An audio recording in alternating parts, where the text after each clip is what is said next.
Hey everybody, welcome back to Magic Orthodoxy. My name's David, and today we're going to talk about performing magic at kids shows.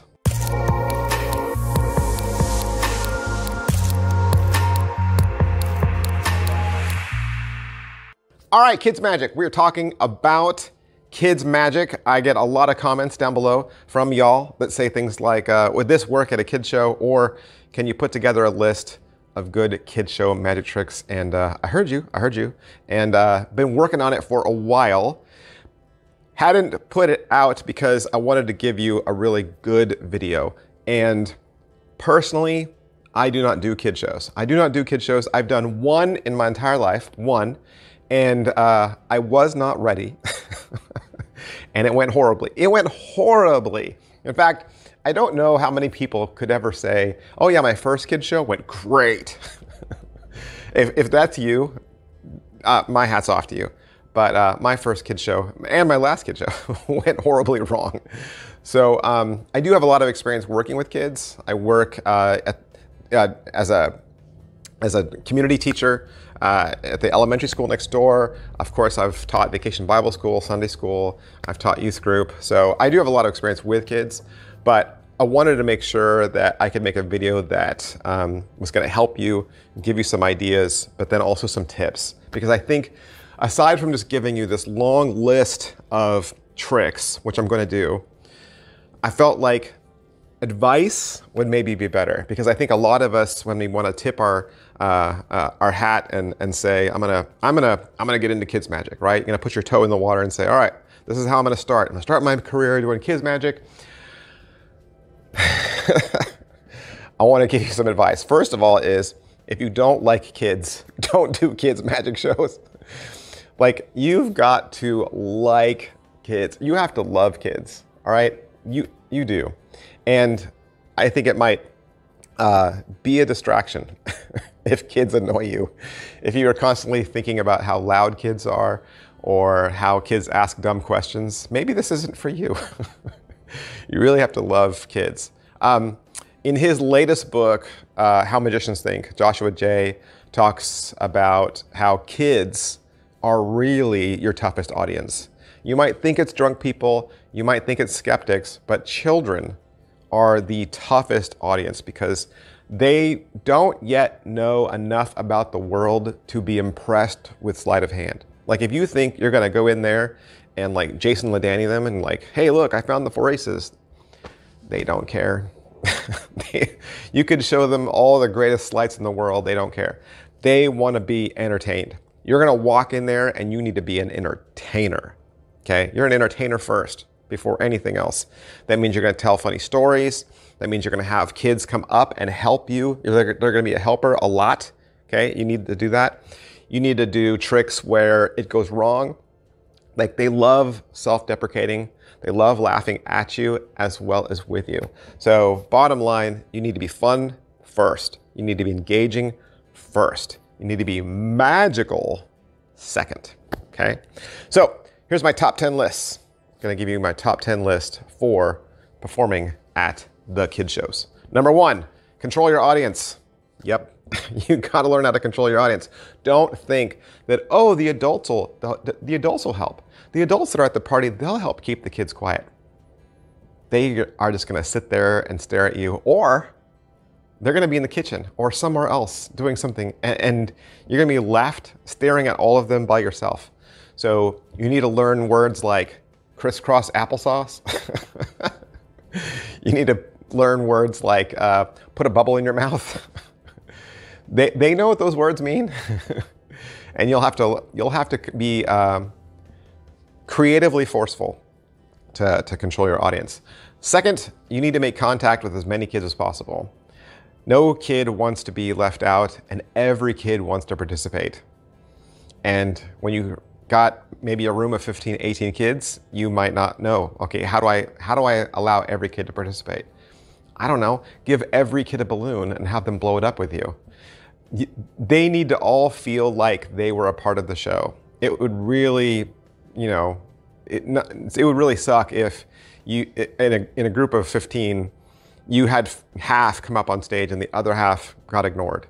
I know that's a hard thing to think about, but in their hearts, they all want to help. They all want to be a part of it. So you need to think creatively about how to at least make contact with each kid, even if it's high-fiving each kid or learning each kid's name.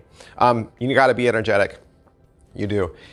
David Blaine would make a terrible kid show magician. Can you imagine? He like, hey guys, I want to show you this thing I've been working on. It's pretty cool. They wouldn't care. they don't want to see David Blaine. They want to see somebody who's over the top and just energetic and outgoing. So think like coffee on steroids. Okay. Be funny. Kids love funny, and that's why people also hire clowns for kid shows. Even my friends who dress up as Jack Sparrow and go to kids' parties, or do cosplay, like Star Wars cosplay, stormtroopers, right? When they go to kids' parties, they're still funny. You don't think like, why would a stormtrooper be funny? You know, why would a pirate be funny? They are. When the girls go dressed as Elsa, they try to be funny. Okay, kids love funny. We'll talk about the book, Christopher T's book, Be More Funny. At the end of this, I would highly recommend getting that. Use tricks that will make them emote. Okay. If you got a trick that's surprising and you think that they would all scream or that they would all laugh simultaneously or do like a jump scare, not a scare, but like just have them just like react, those are great tricks. Tricks that make them all burst into laughter, all burst into like, ah, right? Like something shocking, like something appeared behind your back. They love instant like pops. So something that's visual like that would be great. Be loud, be confident, be brave. Okay, so I said be energetic, but you also need to have a presence. You are the one that's in charge. You are the one that's in control of the room, and everybody is watching you. So you need to be confident. Kids are like animals. They can smell fear.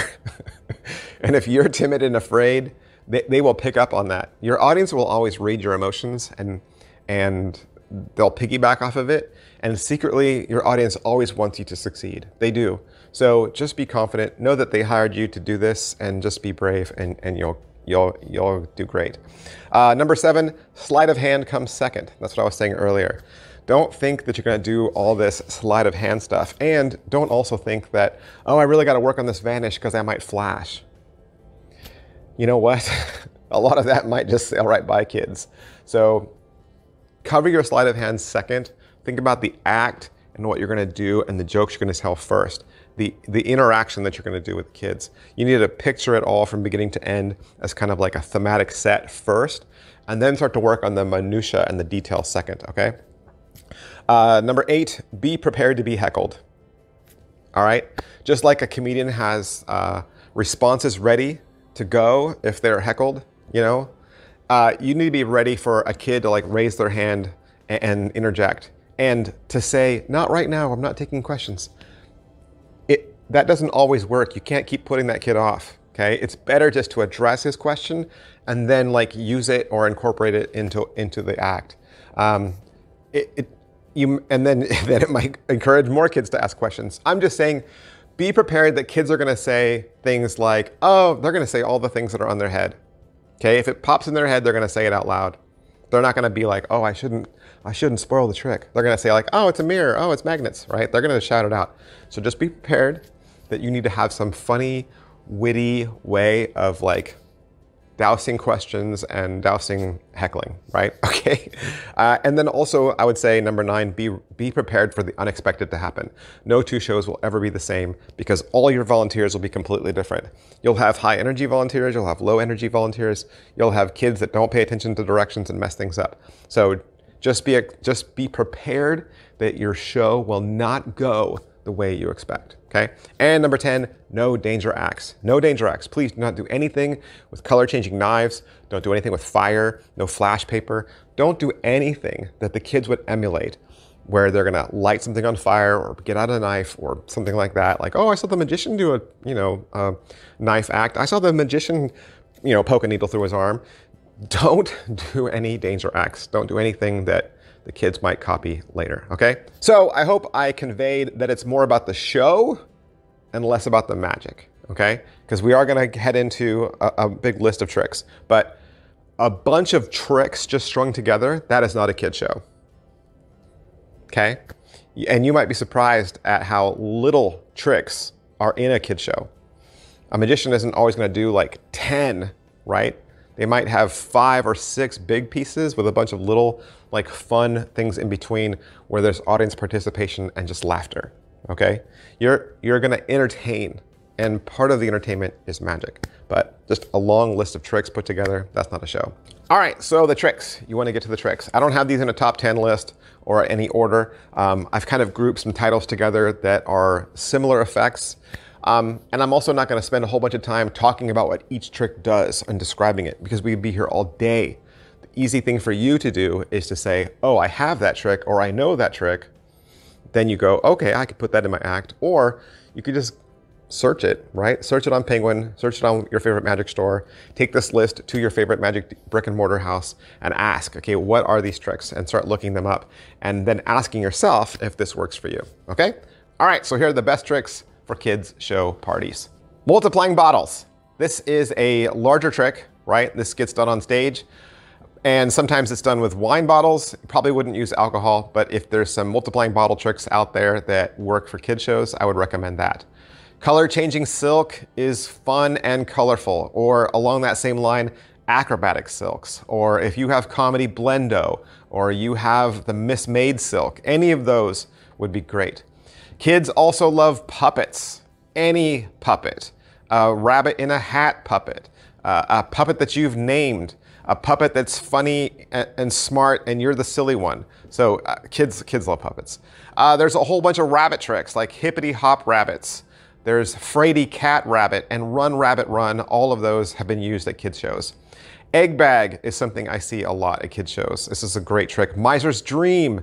I see this a lot at kids shows or by kids magic performers. The stiff rope, limp rope trick is good. Anything where an animal appears, and yes, I mean a real animal. So if you're not gonna do a puppet, maybe if you have a real animal like a dove or a bunny rabbit, kids love that kind of thing. Breakaway wand is fun when you have a volunteer up on stage. If you got the money, a chair suspension is a great way to end your show, but I mean, they're pretty expensive. Sucker box is another great trick. Anything with the milk pitcher is good, or the foo can, those work well. Even something as simple as a thumb tip vanish. You know, if you can do a nice clean thumb tip vanish, you can milk a lot of time from something like that. Sponge balls, kids love sponge balls. It's a good act for kids. Linking rings, kids understand that. That's something that I think crosses over from adults to kids too. Peanut butter and jelly is a classic trick and it's totally built for kids. Any magic with balloons. So if you know any magic with balloons or that uses balloons, I would highly recommend doing that. What's next is a good trick, otherwise known as the multiplying dots trick. That's a good one. And the famous comedy act of paper ball over the head. That is an easy way to kill a couple minutes and the kids think that is hilarious. Any trick that makes you look silly, the kids will like. You know, if you're thinking, this is kind of dumb, or this is kind of lowbrow, any trick that makes you look silly or the kids can laugh at, they love. If you want to look at some materials, any DVDs from Silly Billy. So the Silly Billy DVDs, those are great. Or any of his props, okay? Any of his props that you see out there for sale, or he even has a Penguin Live. So get Silly Billy's Penguin Live. That is a great, great resource. And then books, like I was saying earlier, Be More Funny from Christopher T. Magician is a fantastic resource. Anything in that book, he will teach you how to build props, put together an act, and you can make all the magic from home, and he'll teach you how to use the magic. Just for Fun is another one. So he has 2 books, Just for Fun, Be More Funny. I would highly recommend those books. There's tons of comedy gold in there, tons of great magic in there. He's got a massive amount of experience. You could build a career in kids show magic just from his 2 books. And then the Silly Billy DVDs, look at those as well. I hope that helps. I hope that helps you guys. And this is the best part. This is the best part. Because while I was talking, you had an idea. You had an idea for a trick or an idea or a piece of advice or information.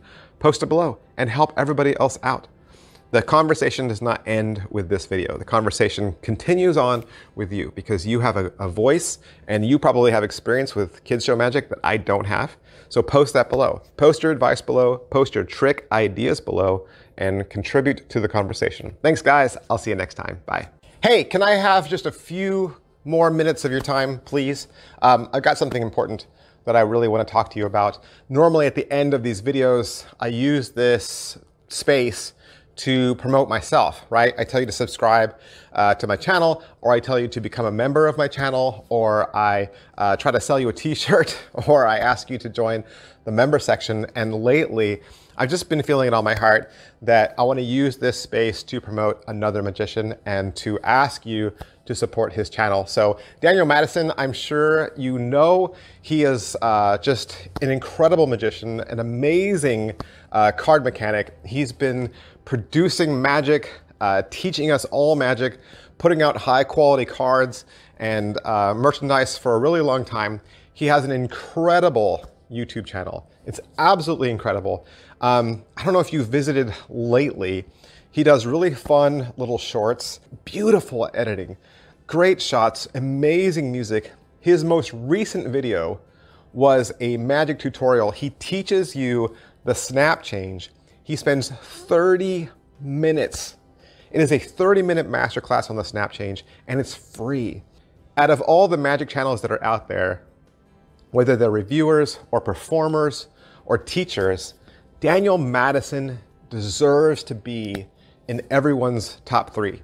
He deserves to be in everyone's top 3. He is my number one, hands down. Okay, and I would love for him to get the recognition that I think he deserves, not just from us as a community, but also from YouTube for the great videos he puts out. If you've not yet subscribed to Daniel Madison, if you have not yet pushed that subscribe button, you're not the kind of person that subscribes to a lot of channels, I get it. But if you appreciate Daniel Madison and you appreciate the art, or at least you can appreciate his effort and his drive and his game, I would highly ask you to go over to his channel really quick, hit that subscribe button. Let's bump Daniel Madison up to 100K. I want to see him hit 100K. I want to see him make the video where he gets his plaque. I think he's so deserving of it. And like I said, Daniel Madison, his channel, my top 10, easily in my top 10, because he's my number one. He's my number one. Thank you guys so much for listening. I'll see you next time. Bye.